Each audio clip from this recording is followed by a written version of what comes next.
রাত্রির চোখে ঘুম নেই। কলমে রাজেশ ঘোষ, পাঠে চৈতালি সেন। সপ্তম পর্ব। রাত্রি তাড়াতাড়ি রান্না করে পূজার বাবা মার কাছে যাবে বলে। সে ভাবে আর কিছুক্ষণের মধ্যেই পূজার পোস্টমর্টেম হবে। অনেক কষ্টে তাদের বুঝিয়ে পোস্টমর্টেমে থাকতে রাজি করানো গেছে। আর তার কথা মতোই তারা থানায় গিয়ে আবেদন করেছিল। আজ তার পারমিশন পাওয়া গেছে। পূজার বাবা মার পাশে তার দাঁড়ানো উচিত। তাদেরকে মনের দিক থেকে শক্ত করতে হবে, না হলে তারা এটা দেখতে পারবে না। কোনো বাবা মার সামনে তার মেয়েকে কেটে ক্ষতবিক্ষত করা হলে এটা তার বাবা মার কাছে যে কতটা কষ্টকর, সেটা যাদের জীবনে ঘটে তারাই সেটা বোঝে। কোনো বাবা মা এই ঘটনার সাক্ষী হতে চায় না, আর পারবেও না। আর সেই ঘটনাই আজ পূজার বাবা মাকে সম্মুখীন হতে হবে। এটা ভেবে তারই কষ্টে বুক ভেঙে যাচ্ছে। আর তাদের যে কি হবে, তারা যে কি করে দেখবে। কিন্তু তাছাড়া তার কাছে আর যে কোনো উপায় ছিল না সত্যি সামনে আনার জন্য। এটা করতে হতোই তাকে।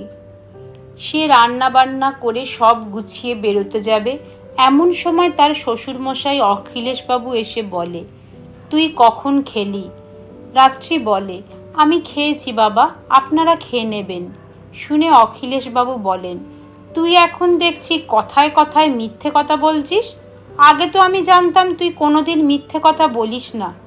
শুনে রাত্রি মাথা নিচু করে থাকলে অখিলেশবাবু বলেন, আমার চোখে ফাঁকি দেওয়া এত সহজ নয়, চল খেয়ে বেরোবি। রাত্রি চুপ করে থেকে বলে, না বাবা, আমার খেতে ইচ্ছে করছে না। অখিলেশবাবু বলেন, আমি সব জানি তোর কেন খিদে নেই, কিন্তু এ বাড়িতে আমি এখনো বেঁচে আছি, এটা তুই মনে হয় ভুলে গেছিস। শুনে রাত্রি বলে, এরকম করে বলবেন না বাবা, নিজের বাবাকে তো জন্মের পর থেকে দেখিনি, তাই বাবা ডাকটা ডাকতে পারিনি কোনো দিন। বাবার স্নেহ কি জানতাম না, কিন্তু এ বাড়িতে আসার পর থেকে আমি বাবার ভালোবাসা কি বুঝতে পেরেছি। আপনি কি আমাকে সেটা থেকে বঞ্চিত করে অনাথ করে দিতে চাইছেন বাবা? শুনে অখিলেশবাবু বলেন, তাহলে আমাকে মিথ্যে কথা বলছিস কেন? রাত্রি বলে, কেন এরকম হয়ে গেল বাবা? আমাদের হাসি খুশি পরিবারটা এরকম হয়ে যাবে আমি জীবনে কোনো দিন ভাবিনি। শুনে অখিলেশবাবু বলেন, সব ঠিক হয়ে যাবে দেখবি, কিন্তু তোকে মনে শক্তি আনতে হবে। এইভাবে ভেঙে পড়লে চলবে না। তোর যেমন সংসারের ওপর একটা দায়িত্ব আছে, তেমনি দেশের ওপর একটা দায়িত্ব আছে। তাছাড়া তুই পূজার বাবা মাকে কি কথা দিয়েছিস, তুই কি সেটা ভুলে যাচ্ছিস?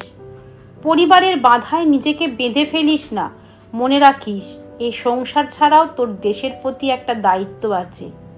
আর একটা কথাও মনে রাখিস, এই সংসার বাড়ি তোরও।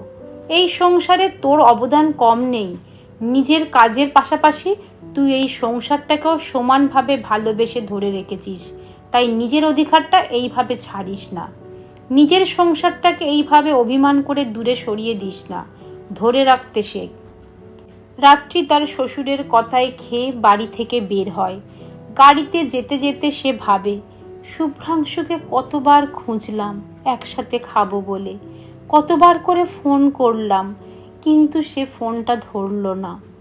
এই দুদিনে শুভ্রাংশু ডিউটি না থাকলেও বেশি সময় ঘরের বাইরে থাকে। ঘরে যেন তার মনই বসে না। এই শুভ্রাংশুই একদিন একসাথে একবেলা খেতে না পেলে সারাদিন রাগ করে থাকতো। এই দুদিনে কত কিছু যেন বদলে গেল। রাত্রি পূজাদের বাড়ি এলে পূজার বাবা মা তাকে বলে, ম্যাডাম, আমার মেয়েটা বিচার পাবে তো? আমার মেয়েটা আজ 2 দিন হয়ে গেল পাথর হয়ে গেছে। যে মেয়েটা এক জায়গায় বেশিক্ষণ স্থির হয়ে থাকতে পারতো না, আজ 2 দিন হলো এক জায়গায় জড় পদার্থের মতো পড়ে আছে। আপনি বিচার পাওয়াতে পারবেন তো? নাকি আমার মেয়ের সঙ্গে হওয়া অন্যায়ের বিচার কোনো দিন হবে না? অন্যায়কারীরা শাস্তি পাবে না, নাকি বিচার পেতে আমাদের আজীবন কেটে যাবে? আমরা মরার আগেও তাদের শাস্তি দেখে যেতে পারবো না? রাত্রি বলে, আইনের ওপর একটু ভরসা রাখুন। আইনের থেকে একজন অপরাধীও রেহাই পাবে না। তার জন্য তো আপনাদের কাছে এই অনুরোধ, শত কষ্ট করে হলেও এটা আপনাদের করতে হবেই। পূজাকে যারা এভাবে মেরেছে তারা যদি ভেবে থাকে তারা বেঁচে যাবে, আইনের থেকে মুক্তি পেয়ে যাবে, তবে তাদের ভাবনাতে আমি আঘাত করে বুঝিয়ে দিতে চাই যে বা যারা এই কাজ করেছে তাদের এমন শাস্তি দিতে চাই ভবিষ্যতে সেটা দেখে এ কাজ করার আগে শাস্তির কথা মনে করে তারা 100 বার ভাববে। রাত্রির কথা শুনে পূজার বাবা মা বলে, কিন্তু আমার মেয়েটাকে আমাদের চোখের সামনে কেটে ফালা ফালা করা হবে, সেটি আপনি দেখতে বলছেন? আপনি হলে পারতেন। বলুন, যে মেয়েকে 31টা বছর ধরে নিজের হাতে একটু একটু করে মানুষ করেছি, তাকে এইভাবে দেখতে পারবো না? জানেন, ও যখন হয়েছিল ও ঠিক এতটুকু হয়েছিল, মাত্র 1 কেজি 200 ওজন। ডাক্তার বলেছিল ওর বাঁচার কোনো সম্ভাবনা নেই। তারপরে কোনো রকমে কিছুদিন বাঁচার পর ডাক্তার বলল ওর ওজন কিছুতেই বাড়তে চাইছে না। কত কষ্ট করে তিল তিল করে ওকে আমরা বড় করেছিলাম, আজকে এই দিনটা দেখার জন্য। ওর বাবা সেলাইয়ের কাজ করত, কত অভাব কত কষ্টে আমরা কোনো দিন ভালো করে খেতাম, আবার কতদিন খেতাম না, যাতে ওকে আমরা বাঁচাতে পারি। এত কষ্টে মানুষ করে আজ ওকে এভাবে মেরে ফেললো ওরা। কথা মতো পোস্টমর্টেমের সময় পূজার কিছু ডাক্তার বন্ধু ও পূজার মাকে রাখা হলো। পূজার মা অনেক কষ্টে বুকে পাথর চাপা দিয়ে সেখানে উপস্থিত ছিল, কিন্তু সেখান থেকে ফিরে এসে তিনি আর নিজেকে শক্ত করতে পারলেন না। যে মেয়েটার একটু হাত কাটলে তারা কত অস্থির হয়ে যেত, আর আজ তাদেরই চোখের সামনে মেয়েটাকে কাটা হলো। তিনি এইসব ভেবে শুধুই অজ্ঞান হয়ে যাচ্ছেন। পূজার মায়ের মনে পড়ে যায় একবার স্কুলে খেলতে গিয়ে পূজার পায়ে একটা কাঁটা ফুটেছিল। সেই কাঁটা বের করতে কত কাণ্ড না করতে হয়েছিল। ব্যথাতে কি কান্না না কেঁদেছিল পূজা। সারা পাড়া প্রতিবেশী সবাই জেনে গিয়েছিল। সেখানে আজ এত কাটা ছেঁড়াতে তার কি একটুও লাগছে না? পূজার বাবার মনে পড়ে যায় ইঞ্জেকশন নেবার কদিন আগে থেকেই পূজার সেই কান্নার কথা।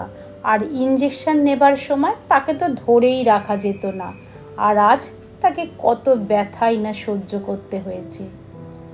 এদিকে রাত্রির ওপর মহল থেকে নানা রকম চাপ আসতে থাকে। কেন সে কারোর অনুমতি ছাড়া, বিশেষ করে ওপর মহলের কোনো অনুমতি ছাড়াই তার মতো করে তদন্ত করছে।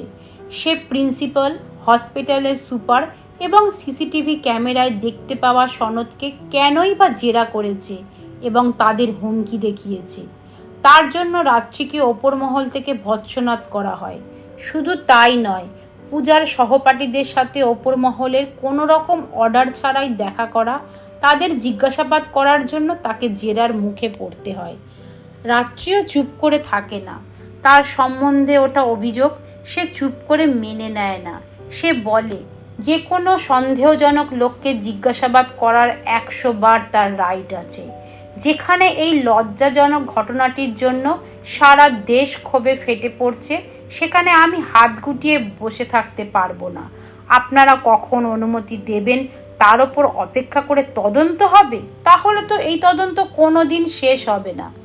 রাত্রির কথা শুনে ওপর মহলের লোকেরা খুব রেগে গিয়ে তাকে স্পষ্ট জানিয়ে দেয় তাদের অনুমতি ছাড়া সে যেন কোনো কাজ না করে। তারা আরও জানান তাদের ওপর মহল থেকে করা অর্ডার আছে, তাই তাদের অনুমতি না পাওয়া পর্যন্ত কোনো অর্ডার তারা দিতে পারবে না। তার আগে কোনো রকম স্টেপ নিতে পারবে না। শুনে রাত্রি বলে, ঠিক আছে স্যার, আপনাদের অনুমতি ছাড়া আর কিছুই করব না। দেশটার যা দশা হচ্ছে তাতে করে কোন দিন দেখবেন থানায় ঢুকে দুষ্কৃতীরা আমাদের খুন করে রেখে গেছে। সেটা শুনে ওপর মহলের লোকেরা বলে, অপ্রাসঙ্গিক কথাবার্তা আপনি বলবেন না। রাত্রি বলে, অপ্রাসঙ্গিক নয় স্যার, আমি শুধু জানতে চাইছি যদি থানায় একদিন আপনার সামনে দুষ্কৃতীরা বন্দুকের নল ঠেকিয়ে আপনাকে মারার হুমকি দেয়, তাহলে কি তখনও আপনি ওপর মহলের অর্ডার ছাড়া আপনার বন্দুকের নলটা তাদের ওপর তুলবেন না, নাকি চুপ করে বন্দুকের গুলিতে প্রাণ দেবেন?